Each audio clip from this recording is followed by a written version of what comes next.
Shorty from the east side, make it bounce. shorty from the west side, Make it bounce. shorty from the south side. Make it bounce. What about the north side? Make it bounce. Shorty from the east side. Make it bounce. Happy holidays, happy holidays. Your man Diamond K in here, of course, the DiamondKShow.com, onfirebroadcasting.com. So I am not sure how much time you have spent in a school lately, right?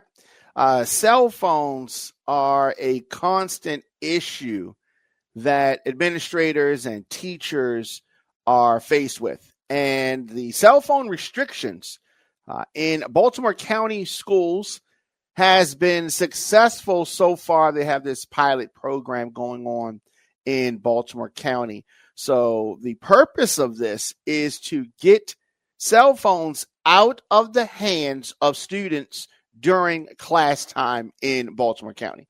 And I can tell you, as someone who's been in some schools in Baltimore City during this school year, in Baltimore City, this is a major issue, and I'm sure in Baltimore County it is the same. So the program is in place in more than a dozen schools, including Towson and Hereford high schools. Some students can use their cell phones during lunch. Otherwise, the phones are supposed to be out of sight. This is so important. The distraction of the cell phones, and some parents are going to say, I bought the cell phone so I can reach my child. You can call the school.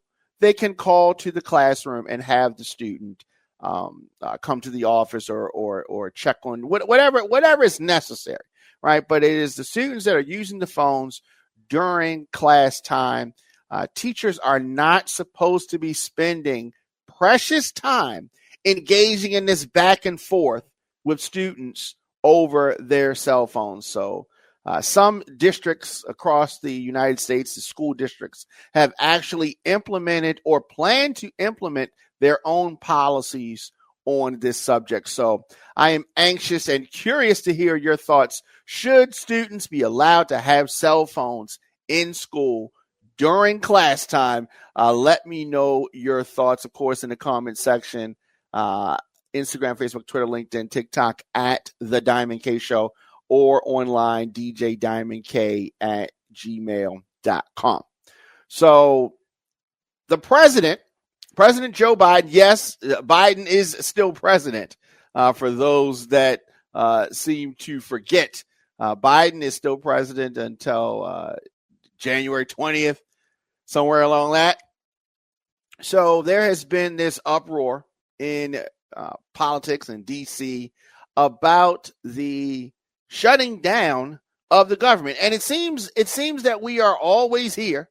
It seems that it is never a point where we are not faced, because of Republicans, because of Democrats, not faced with a government shutdown.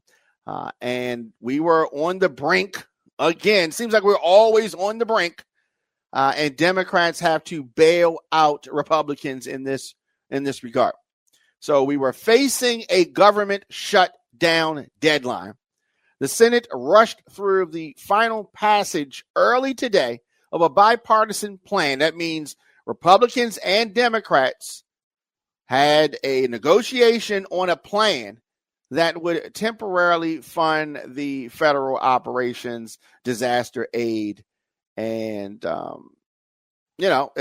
why are we always at this point? So the current plan that was signed by President Biden today kicked the can down the road until March. So this has not gone away forever. It will be back. But the final passage of this bipartisan plan that would temporarily fund federal operations and disaster aid was signed by President Biden. House Speaker Mike Johnson, I'm going to say current because, that at any point in time that could go by the wayside. But Mike Johnson insisted that Congress would meet their obligations and not allow federal operations to shutter ahead of the Christmas holiday season. Thankfully, that would have been a disaster. It's a disaster at any point in time, but especially during the Christmas holiday. And the day's outcome, it was unclear where it was going to go, because you had President Musk and the Vice President Donald Trump. I mean, because that's what it appears to be. But in all seriousness, Trump has got to get Elon Musk in order. So Trump doubled down on his insistence that he wanted the debt ceiling increased during this deal. That did not happen. That was crazy talk. But it is what it is. The House approved the new bill overwhelmingly, 366 to 34. The Senate worked into the night to pass it, and it did 85 to 11. Of course, Democrats had to help because Republicans just don't know how to govern. At midnight, the White House said it had ceased shutdown preparations, but Vice President Harris and President Biden both cut their holiday plans short because they were in preparations of the government being shut down. Thankfully, that did not happen. And again, Democrats saving the day because Republicans just don't know how to govern. And a lot of folks are just not prepared for everything that their election of Donald Trump will bring. Billionaires can write off the entire cost of their private jets, their yachts. But teachers can only write off up to $300 worth of school supplies for their classroom. These are the types of things that having billionaires in the ear of the president is just not a good thing. It is not a good thing. Elon Musk was hoping for a government shutdown because he wanted it to be shut down from now until Trump got in office. Trump wanted to raise the debt ceiling to cut taxes for his wealthy donors. The GOP in Congress, Republicans, they're just a hot mess. There's no other way to describe it. They are a hot mess. Democrats, thankfully, held strong. We did not close down the government because they were able to come together. Democrats just averted a government shutdown.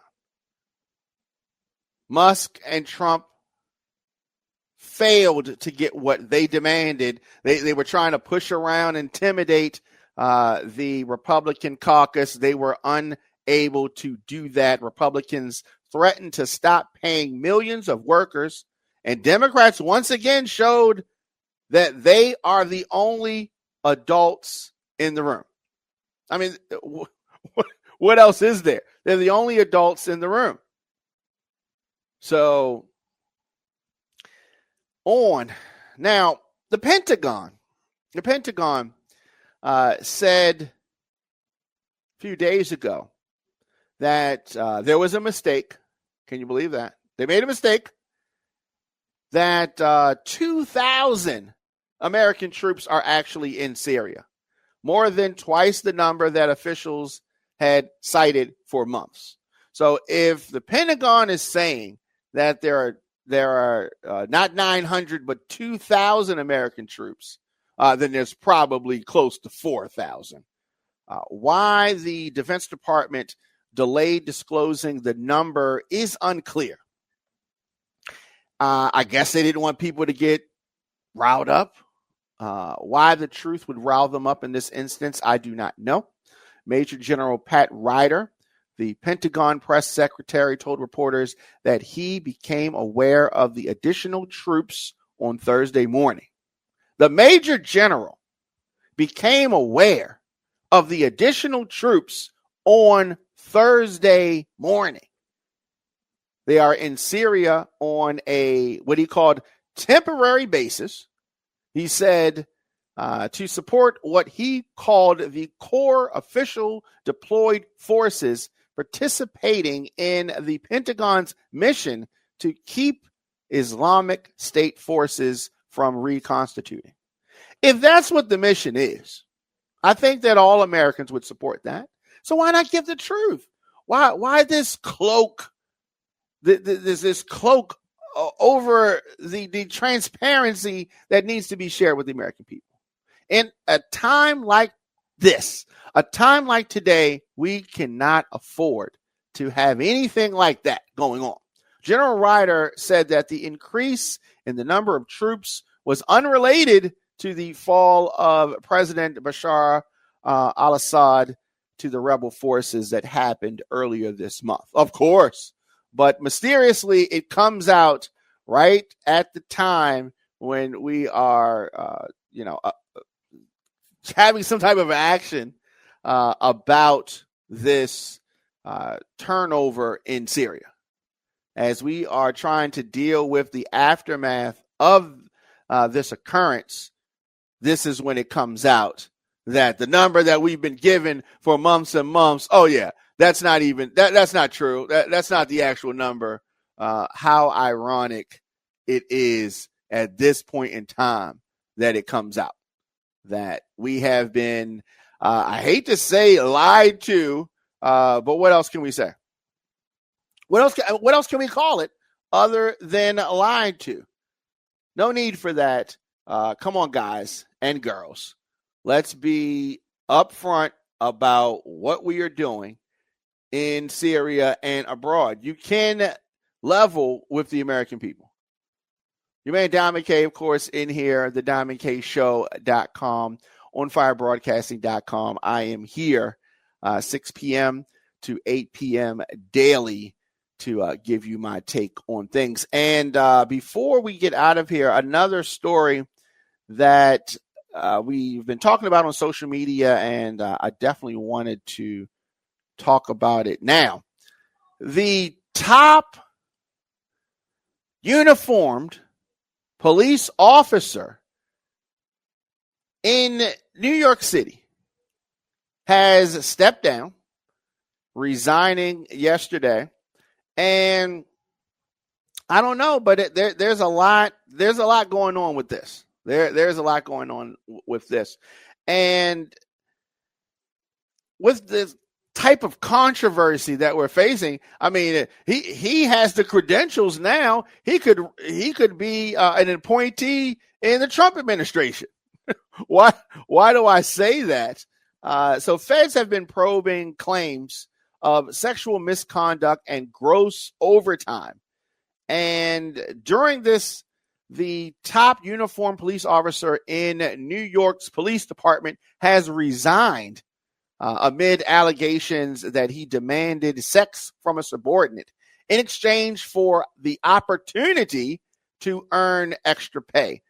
Police Commissioner Jessica Tisch accepted the resignation of the chief of department, Jeffrey Madry.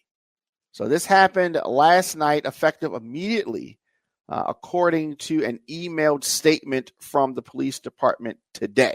So John Schell, the department's chief of patrol, will take over as interim chief of department, and Philip Riviera will assume Schell's duties as head of the patrol division, the police department said.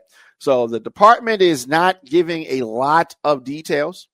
They have declined to comment on the specific allegations against Madry, other than to say it takes all allegations of sexual misconduct seriously and will thoroughly investigate this matter.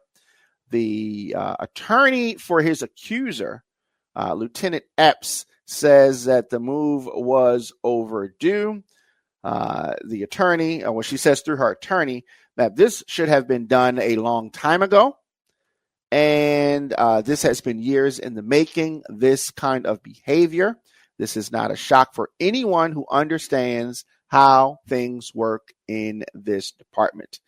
On Saturday, Epps filed a complaint against the city of New York with the Federal Equal Employment Opportunity Commission, also known as the EEOC, claiming that Madry engaged in a quid pro quo sexual harassment and coerced her to perform unwanted sexual favors in exchange for overtime opportunities in the workplace. So Epps, the person making the accusations, she holds an administrative post in Madry's office. And when she finally pushed back at Madry's demands, he retaliated by claiming she was abusing overtime, prompting the department to launch a review. And that's how we got to where we are. So Sanders says that his client was then suspended without pay, despite putting in her retirement notice earlier this week. So there's a lot going on here. Epps was the department's top earner in fiscal year 2024, earning more than $400,000 according to reports. More than half of that is overtime pay. So there's a lot going on here. There's abuse of overtime.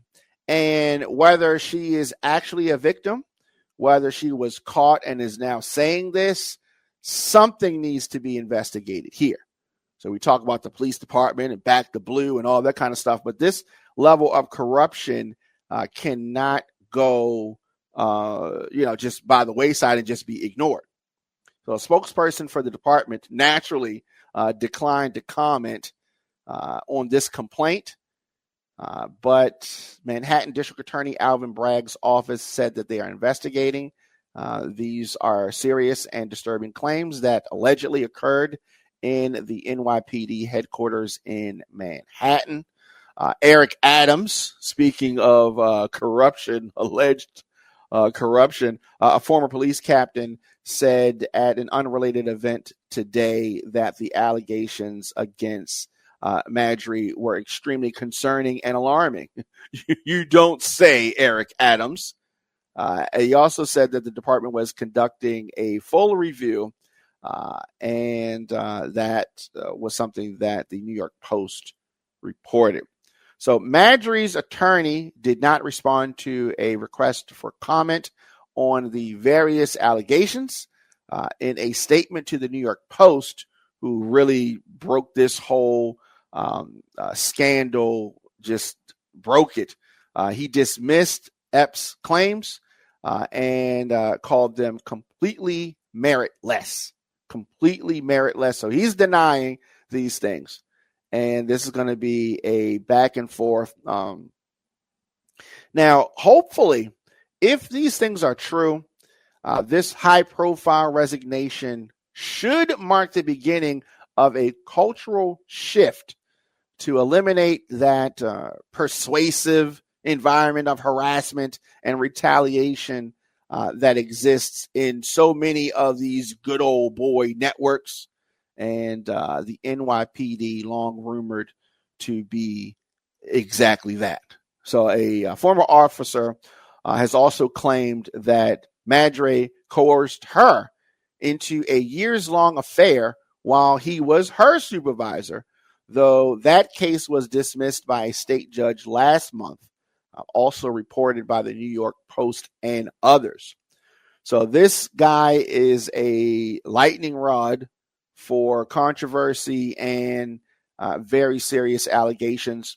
Madry joined the police force back in 1991 at the age of 20 and rose through the ranks to become chief of patrol in 2021 before being promoted to chief of department last December.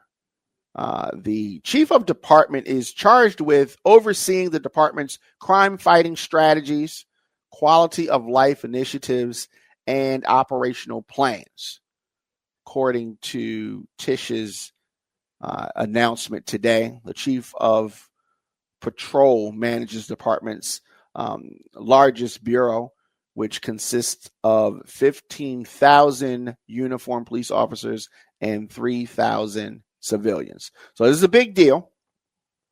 We're going to continue to follow this. I think that where there is smoke, there is fire. There is a lot of fire and a lot of smoke here. And hopefully we will get to the bottom of it. Let me know your thoughts in the comment section. Instagram, Facebook, Twitter, LinkedIn, TikTok, Blue Sky, Threads at The Diamond K Show. Of course, make sure you're following us on YouTube, youtube.com/DJ Diamond K. Need to get in touch with me, djdiamondk@gmail.com. Of course, we'll be back here tomorrow with another episode of the show. And happy holidays to you and yours. Thanks for watching. Make sure you like, share, and subscribe at youtube.com/DJ Diamond K.